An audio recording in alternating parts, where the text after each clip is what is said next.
Hello दोस्तों, नमस्कार। स्वागत है आप लोगों का टेट क्लियर चैनल में और मेरा नाम है वैभव शर्मा।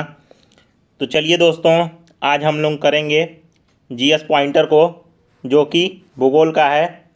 तो देखा जाए हम लोग एक एक करके सारे मुख्य तथ्य देखेंगे और ये वीडियो कम से कम 30 मिनट तक चलेगी। तो आप लोग तैयार रहिए और वीडियो को पूरा देखिए। तो चलिए स्टार्ट करते हैं सामान्य परिचय से। भारत का पहले सामान्य परिचय आपके सामने दिखा दें। तो देखिए, लिखा है भारत के बारे में सही कथन क्या क्या है। यह स्तनमंडल के कुल क्षेत्रफल का लगभग 2.4% भाग अधिकृत किए हुए है। ये कितना भाग? भारत अगर आपसे पूछे कि कुल कितने भाग को पूरे के पूरे विश्व के घेरता है, तो आप बताएंगे कि 2.4% भाग स्थलमंडल जो होता है वो भारत का है। तो चलिए आगे देख। दूसरा है 82 डिग्री 30 मिनट पूर्वी देशांतर का उपयोग भारतीय मानक समय के निर्धारण के लिए किया जाता है। तो देखिए दोस्तों, आप लोगों को बता दें कि ये जो 82 डिग्री 30 मिनट है, उसी से देखिए यहाँ पे लिखा है पूर्वी देशांतर। तो देशांतर पूर्वी ही लिखता है, और जब अक्षांश आप देखे होंगे तो लिखता है उत्तरी अक्षांश से दक्षिणी अक्षांश। क्यों लिखता है ऐसा? तो देखिए, मान लीजिए एक ग्लोब है आपके सामने, तो आप ग्लोब में ऐसे ऐसे देखे होंगे रेखाओं को। तो ये जितनी भी रेखाएं ऐसे ऐसे हैं, मतलब ये किस दिशा से किस दिशा की ओर जा रही है। तो यहाँ पे आपका पड़ेगा पूर्व दिशा और ये पड़ेगा पश्चिम दिशा। तो पूर्व से पश्चिम, तो ये क्या है, ये सब जितनी होंगी ये सब देशांतर रेखाओं के अंतर्गत आएंगी।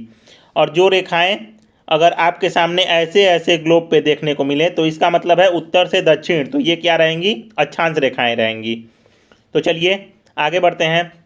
इसी से देखिए यहाँ पे लिखा है कि 82 डिग्री 30 मिनट पूर्वी देशांतर से भारतीय मानक समय का निर्धारण होता है। तो देखिए यहाँ पे लिखा है भारतवर्ष आकार यानी क्षेत्रफल के हिसाब से भारत कितना नंबर पे है, 7वें नंबर पे है।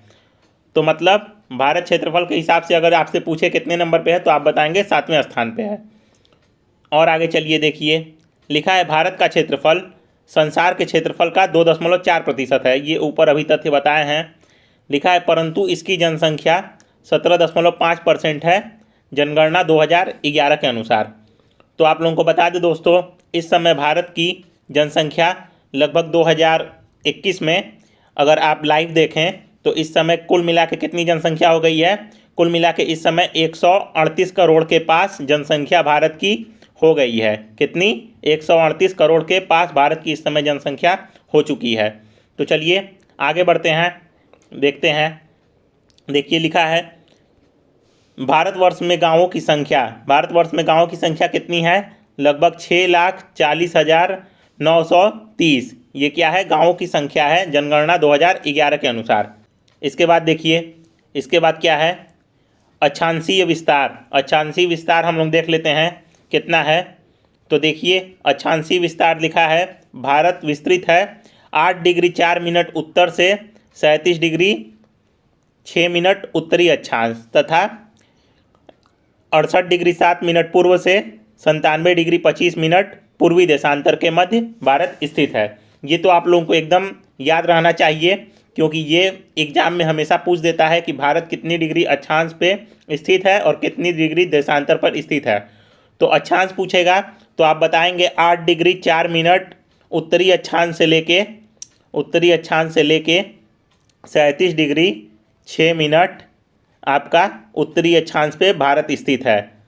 और अगर मान लीजिए आपसे देशांतर पूछे, तो आप देशांतर बताएंगे कि 68 डिग्री 7 मिनट पूर्वी देशांतर से लेके 97 डिग्री 25 मिनट आपका पूर्वी देशांतर में स्थित है। तो चलिए आगे बढ़ते हैं। आगे देखिए, लिखा है भारत के लगभग बीचों बीच से गुजरती है। भारत के बीचों बीच से कौन सी रेखा गुजरती है? तो कौन सी रेखा गुजरती है? वो है कर्क रेखा।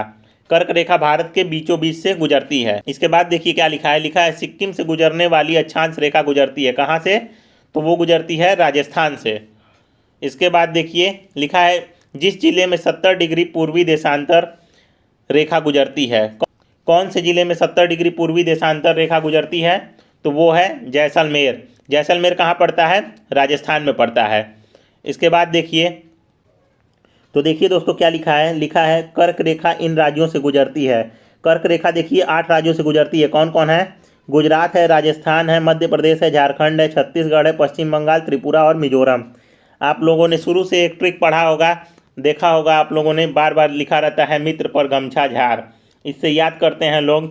तो यहाँ पे मी त्र प र ग म छा झा र, झार से झारखंड। तो आप लोग देखिए कितना हुआ, 1 2 3 4 5 6 7 8। तो इससे क्या क्या याद हो जाएगा आप लोगों को? मी से हो जाएगा मिजोरम, त्र से हो जाएगा त्रिपुरा, प से पश्चिम बंगाल, र से राजस्थान, ग से गुजरात, म से मध्य प्रदेश, छ से छत्तीसगढ़ और यहाँ से झ से हो जाएगा झारखंड। तो चलिए आगे देखते हैं हम लोग क्या लिखा है यहाँ पे, भारत में कर्क रेखा गुजरती है कितने राज्यों से? 8 राज्यों से। ये तो अभी बताए हैं। इसके बाद है अगरतला, गांधी नगर, जबलपुर एवं उज्जैन से कर्क रेखा से निकटतम दूरी पर स्थित है। कौन सा नगर स्थित है निकटतम? तो वो स्थित है गांधीनगर। तो लिखा है इसके बाद दिल्ली, कोलकाता, जोधपुर, नागपुर शहरों में से कर्क रेखा के निकट है। तो कौन सा है? कोलकाता इन सब में कर्क रेखा से निकट है। देखिए यहाँ पे 4 विकल्प आपके सामने अगर दिया रहेगा और पूछेगा कि कौन सा इसमें से कर्क रेखा के निकट है, तो आप लगाएंगे कोलकाता पे। तो इसके बाद देखिए क्या है लिखा है, भारत को लगभग 2 बराबर भागों में विभाजित करने वाले अक्षांश है। तो कौन सा अक्षांश है जो भारत को लगभग 2 बराबर भागों में विभाजित कर दें? तो वो है 23 डिग्री 30 मिनट उत्तरी अक्षांश कर्क रेखा। ये क्या होती है? ये भारत को 2 बराबर भागों में विभाजित कर देती है। तो देखिए इसके बाद क्या लिखा है झारखंड, मणिपुर, मिजोरम तथा त्रिपुरा राज्यों में से कर्क रेखा के उत्तर में स्थित भारतीय राज्य है। तो कौन सा होगा? वो होगा मणिपुर। इसके बाद देखिए लिखा है हैदराबाद, चेन्नई, भोपाल, दिल्ली शहरों में जून माह के दिन में अधिकतम अवधि होती है। कहाँ पे जून माह में सबसे ज़्यादा देर तक दिन का प्रकाश दिखेगा? तो वो है दिल्ली में। दिल्ली में क्या दिखेगा? सबसे ज़्यादा देर तक दिन का प्रकाश दिखेगा। तो चलिए इसके बाद देखते हैं मानक समय के बारे में। मानक समय देख लीजिए आप लोग।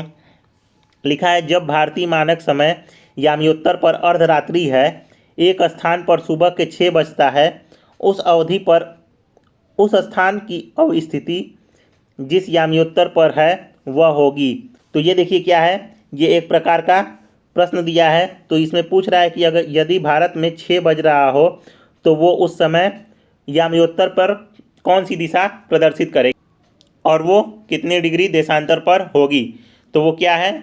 वो है 172 डिग्री 30 मिनट पूर्वी देशांतर यहाँ पे आगे होगा। तो चलिए इसके बाद देखा जाए क्या लिखा है यहाँ पे। लिखा है गुजरात के सबसे पश्चिमी गांव और अरुणाचल प्रदेश के सबसे पूर्वी छोर पर स्थित वालांग के समय में कितने घंटे का अंतराल होगा? तो वो कितने घंटे का अंतराल होगा? वो होगा 2 घंटे का अंतराल। किसके किसके बीच? गुजरात के सबसे पश्चिमी गांव और अरुणाचल प्रदेश के सबसे पूर्वी छोर के बीच। देखिए यहाँ पे अगर मान लीजिए, तो देखिए यहाँ पे अगर मान लीजिए कि ये एक बन गया भारत का मैप। देखिए अभी हम बना दे रहे हैं आप लोगों के सामने। तो इस साइड होगा ये अरुणाचल प्रदेश का हिस्सा। तो यहाँ पे पूछ रहा है, तो यहाँ पे बता रहा है कि ये गुजरात का सबसे पश्चिमी छोर, ये पश्चिम छोर होगा और ये पूर्वी छोर होगा। तो यहाँ पे अरुणाचल प्रदेश होगा। तो अरुणाचल प्रदेश का सबसे पूर्वी छोर, इन दोनों के बीच में डिफरेंस कितना होगा? 2 घंटा का होगा। आगे बढ़िए देखिए इसके बाद। देखिए इसके बाद क्या है, जो मेन है वही हम लोग देखेंगे। तो इसमें लिखा है, देखिए यहाँ पे आप लोग पढ़िए भारतीय मानक समय की देशांतर रेखा। तो देखिए यहाँ पे क्या लिखा है, जो इम्पोर्टेंट है वही हम लोग देखेंगे। तो ये देखिए ये इम्पोर्टेंट है। क्या लिखा है? भारतीय मानक समय की देशांतर रेखा 82.5 डिग्री गुजरती है। कहाँ से? इलाहाबाद से गुजरती है। तो चलिए आगे बढ़ते हैं, हम लोग देखते हैं क्या लिखा है। लिखा है यहाँ पे भारत की प्रमाणिक मध्याह्न रेखा कहलाती है। क्या कहलाती है? 82.5 डिग्री पूर्वी देशांतर।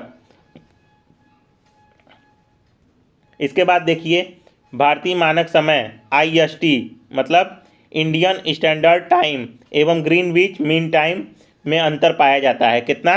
5.5 डिग्री का अंतर पाया जाता है। कितना? तो 5.5 घंटे का अंतर पाया जाता है। चलिए आगे देखिए, आगे यहाँ पे क्या लिखा है।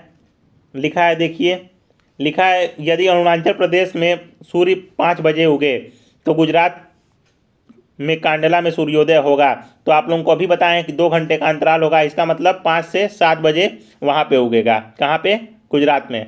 इसके बाद देखिए हम लोग देखते हैं क्या लिखा है। देखिए ये सब इम्पोर्टेंट क्वेश्चन है। लिखा है म्यांमार की उभयनिष्ठ सीमा नहीं है। तो असम से म्यांमार की सीमा देखिए, तो देखिए ये इम्पोर्टेंट क्वेश्चन है।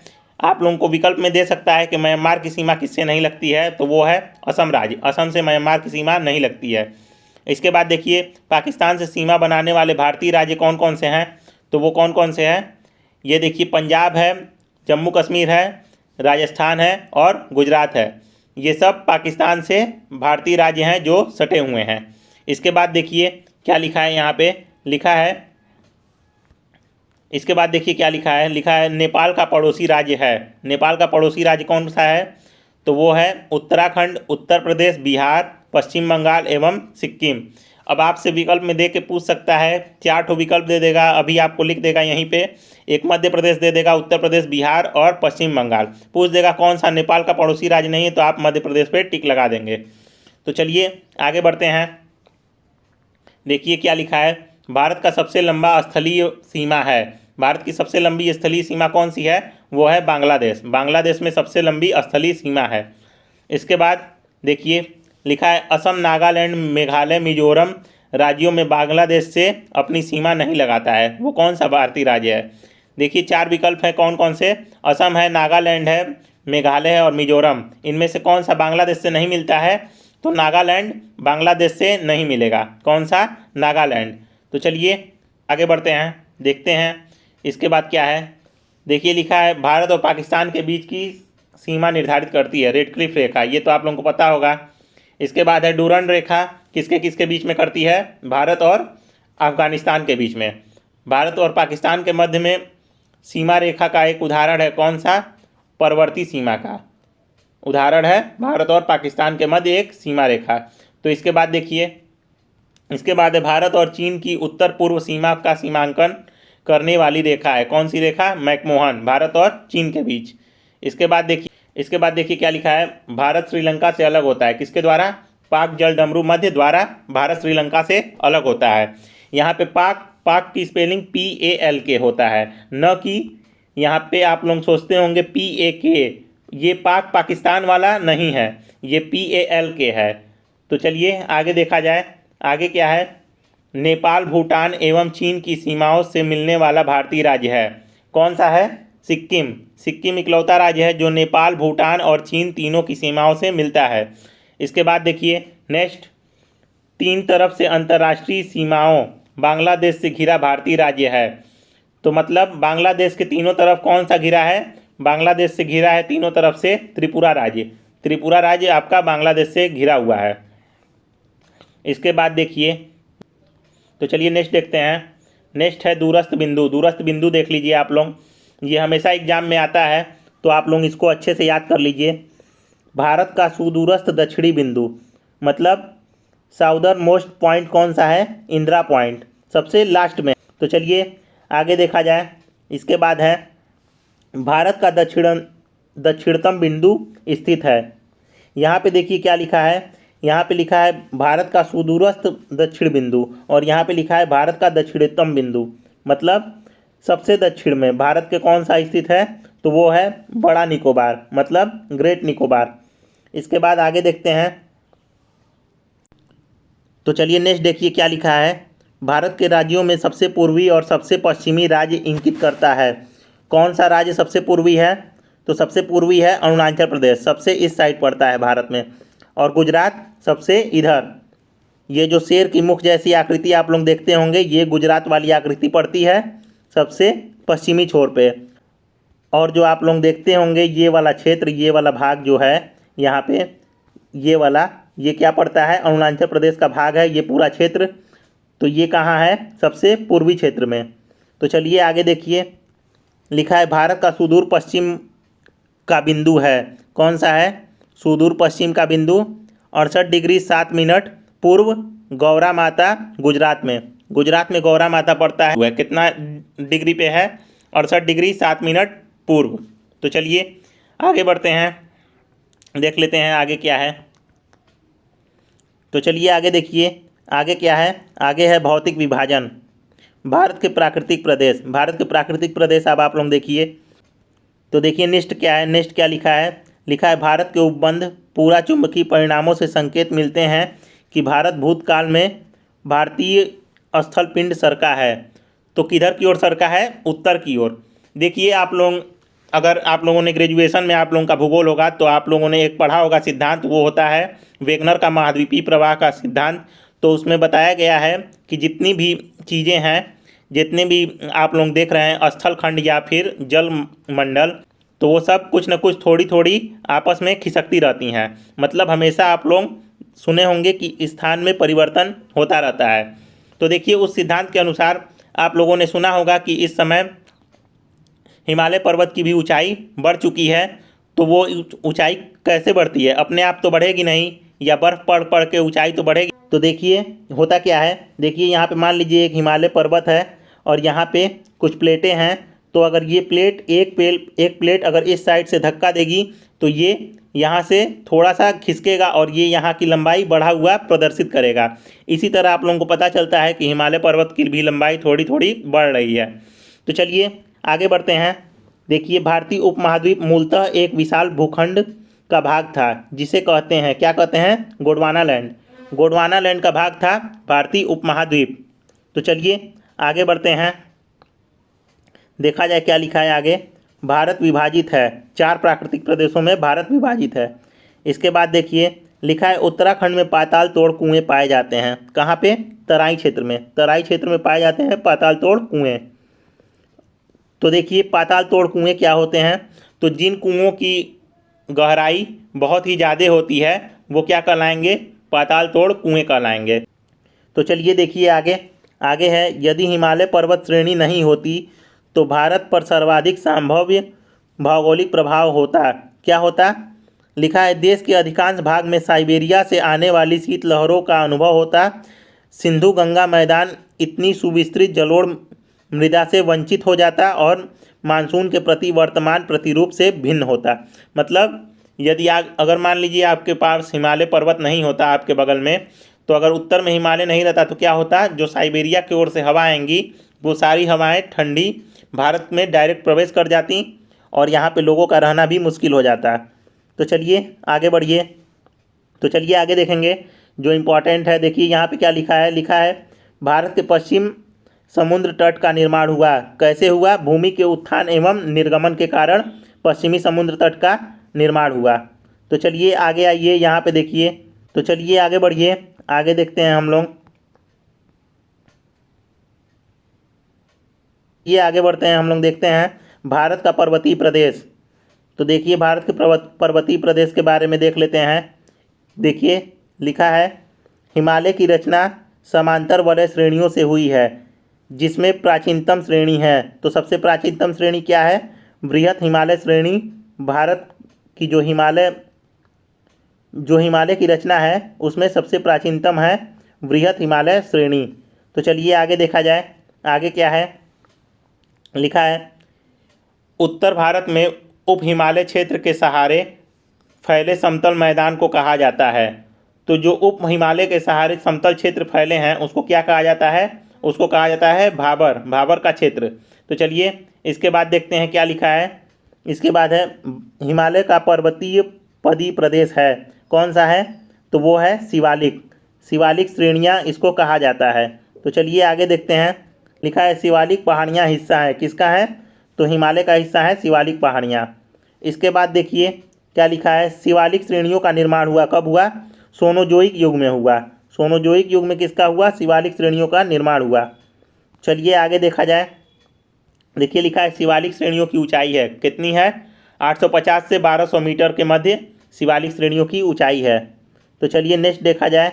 नेक्स्ट है शिवालिक शैल समूह में दक्षिण में भाबर क्षेत्र का उदाहरण है। कौन सा है? गिरिपद की स्थिति का उदाहरण, मतलब गिरिपद भाबर क्षेत्र के अंतर्गत आएगा। तो चलिए आगे देखते हैं, आगे क्या है लिखा है। उत्तराखंड, उत्तर प्रदेश, सिक्किम, हिमाचल प्रदेश में से हिमालय पर्वत श्रेणी का हिस्सा नहीं है। तो कौन सा? उत्तर प्रदेश। उत्तर प्रदेश हिमालय पर्वत श्रेणी का हिस्सा नहीं है। इसके बाद देखिए नेक्स्ट क्वेश्चन हम लोग देख लेते हैं। इसके बाद देखिए यहाँ पे मैप दी, तो इसके बाद देखिए यहाँ पे मैप दिया हुआ है। तो मैप में देखिए, तो चलिए नीचे देखते हैं। नीचे देखिए क्या है, पश्चिमी भाग में हिमालय की श्रेणियों का दक्षिण से उत्तर की ओर सही क्रम है। तो दक्षिण से उत्तर की ओर सही क्रम क्या है हिमालय की श्रेणियों का? तो सबसे पहले क्या आएगा? सबसे पहले आएगा शिवालिक, फिर आएगा लघु, फिर आएगा महान हिमालय। मतलब सबसे पहले शिवालिक श्रेणी आएगी, फिर उसके बाद लघु हिमालय, उसके बाद महान हिमालय। तो महान हिमालय किधर पड़ेगा? सबसे उत्तर में, और सबसे दक्षिण में पड़ेगा शिवालिक हिमालय, मतलब शिवालिक श्रेणियाँ। तो चलिए लिखा है सबसे नवीनतम श्रेणी है। सबसे नवीनतम कौन है? शिवालिक श्रेणी। शिवालिक श्रेणी सबसे नवीनतम है। इसके बाद देखिए, इसके बाद क्या है, दक्षिण भारत की नवीनतम चट्टान प्रणाली है। तो वो है गोंडवाना। गोंडवाना लैंड की प्रणाली सबसे नवीनतम चट्टान प्रणाली है। देखिए फिर है उच्चावच आकृति का दक्षिण से उत्तर की ओर बढ़ते सही क्रम है। तो कौन कौन से हैं? धौलाधर है, जास्कर है, लद्दाख है और कारकोरम क्या है? उच्चावच के हिसाब से दक्षिण से उत्तर में बढ़ता हुआ क्रम। तो चलिए इसके बाद देखिए लिखा है हिमालय में उत्तर दिशा की ओर बढ़ने वाली श्रेणियों का क्रम। तो कौन कौन सी है उत्तर दिशा में बढ़ती हुई श्रेणियों का क्रम? तो ये देखिए पीर पंजाल पर्वत श्रेणी, जास्कर पर्वत श्रेणी, फिर है लद्दाख पर्वत श्रेणी, फिर है काराकोरम पर्वत श्रेणी। तो चलिए आगे बढ़ते हैं। नेक्स्ट देखिए लिखा है यहाँ पे, देखिए ये इम्पॉर्टेंट है। लिखा है हिमालय की पहाड़ी श्रेणियों में ऊंचाई के साथ इन कारणों से वनस्पतियों में परिवर्तन आ जाता है। किसके कारणों से? तो वो है तापमान में आती गिरावट और वर्षा में बदलाव, मिट्टी में अनुपजाऊपन से। आप लोग देखे होंगे कि हिमालय से जब दूर जाते हैं तो आप लोगों को वनस्पतियों में बदलाव देखने को मिलता है। चलिए आगे देखते हैं। लिखा है उत्पत्ति की दृष्टि से सबसे नवीनतम पर्वत है। तो कौन सा है? सबसे नवीनतम पर्वत श्रेणी है पटकाई श्रेणियाँ, सबसे नवीनतम है। तो चलिए नेक्स्ट देखा जाए। नेक्स्ट है नागालैंड, त्रिपुरा, मणिपुर एवं मिजोरम राज्यों में पटकाई पहाड़ियों से संलग्न नहीं है। तो कौन सा नहीं संलग्न है? त्रिपुरा। त्रिपुरा संलग्न नहीं है पटकाई पहाड़ियों की श्रेणियों में। तो चलिए आगे बढ़िए। तो चलिए देखते हैं नेक्स्ट। तो चलिए नेक्स्ट देखते हैं क्या है टॉपिक। टॉपिक है दक्षिण एवं मध्य भारत की पर्वत श्रेणियाँ एवं पहाड़ियाँ। तो देखिए लिखा है भारत में सबसे प्राचीनतम पर्वत श्रेणी है अरावली। फिर है राजस्थान, हिमाचल प्रदेश, उड़ीसा, आंध्र प्रदेश राज्यों में अरावली श्रेणियाँ स्थित हैं। तो अरावली श्रेणी कहाँ स्थित है? राजस्थान में स्थित है। राजस्थान में है अरावली श्रेणी। इसके बाद है अरावली श्रेणियों की अनुमानित आयु है 570 मिलियन वर्ष। इसके बाद देखिए क्या लिखा है, रेजिड्यूल पर्वत का उदाहरण है। तो कौन सा है? अरावली पर्वत। इसके बाद है दक्षिण भारत की सबसे ऊंची चोटी है। तो कौन सी है? अन्नाईमुडी। तो है अन्नाईमुडी सबसे ऊंची चोटी है दक्षिण भारत की। इसके बाद देखिए भारतीय प्रायद्वीप की सबसे ऊंची चोटी। तो भारतीय प्रायद्वीप या कहें या फिर दक्षिण की सबसे ऊंची चोटी कौन सी है? अन्नाईमुडी है सबसे ऊंची चोटी दक्षिण भारत और प्रायद्वीपीय भारत की। इसके बाद देखिए क्या है, नर्मदा और ताप्ती नदियों के मध्य स्थित है। तो कौन सा स्थित है? सतपुड़ा रेंज। सतपुड़ा रेंज है नर्मदा और ताप्ती नदियों के बीच। इसके बाद देखिए, तो चलिए आगे देखते हैं। आगे देखिए क्या लिखा है। लिखा है नीलगिरी पर्वतमाला स्थित है। तो कौन कौन से राज्यों में है? केरल, कर्नाटक एवं तमिलनाडु राज्यों में है नीलगिरी पर्वत श्रेणी। तो चलिए आगे देखते हैं इम्पॉर्टेंट। तो चलिए देखा जाए आगे इम्पॉर्टेंट। तो देखिए पर्वत चोटियों के बारे में देख लीजिए। माउंट एवरेस्ट स्थित है नेपाल में। सबसे ऊंचा पर्वत शिखर है माउंट एवरेस्ट। तो चलिए आगे देखिए लिखा है। तो आगे देखिए क्या है, भारतीय नारी जो एवरेस्ट पे चढ़ने में सफलता प्राप्त की पहली बार, बिछेंद्री पाल। इसके बाद देखिए क्या है, माउंट एवरेस्ट शिखर पर चढ़ने वाली पहली महिला थी, तो ये इंडियन नहीं थी। क्या नाम है? जोको ताबेई। इसके बाद देखिए 2 बार माउंट एवरेस्ट पे चढ़ने वाली महिला कौन है? संतोष यादव।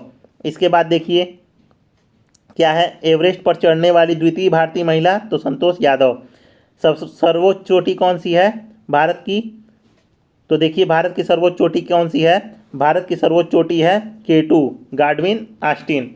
तो यहाँ पे लिखा है देखिए विश्व की ये है, ये लिखा है विश्व की सबसे ऊंची चोटी पूछे तो माउंट एवरेस्ट, और इस तरह सबसे ऊंची चोटी भारत की तो है K2 गाडविन ऑस्टिन।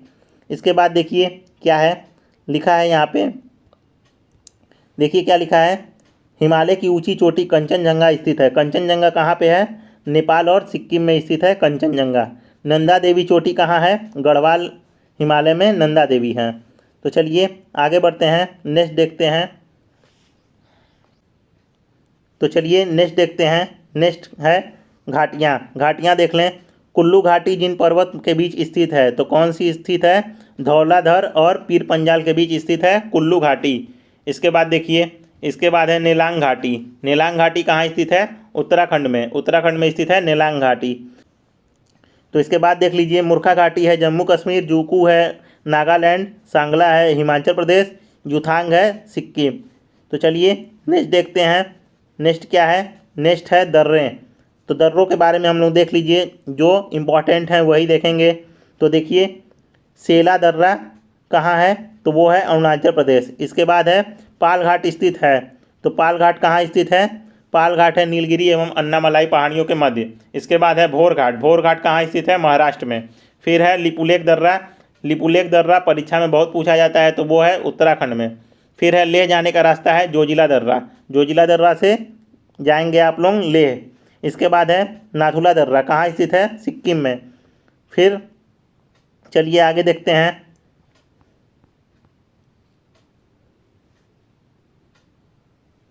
तो चलिए मिलान वाला देखिए, बुमला है अरुणाचल प्रदेश, जेपला है सिक्किम, मुलिंगला है उत्तराखंड और सिपकीला है हिमाचल प्रदेश।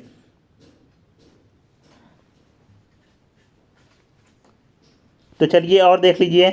नेक्स्ट है रोहतांग दर्रा स्थित है। रोहतांग कहाँ है? हिमाचल प्रदेश में। माना दर्रा उत्तराखंड में। फिर लिखा है पर्वतीय दर्रों का पश्चिम से पूर्व की ओर सही क्रम। पश्चिम से पूर्व की ओर सही क्रम है सिपकीला, फिर लिपुलेख, फिर नाथुला, फिर बोमडीला। तो चलिए आज के लिए दोस्तों इतना ही। नेक्स्ट हम लोग देखेंगे कल के वीडियो में। ये सब नेक्स्ट टॉपिक है, पठार पर्वत जितने भी बाकी हैं वो सब हम लोग करवा दिया जाएगा।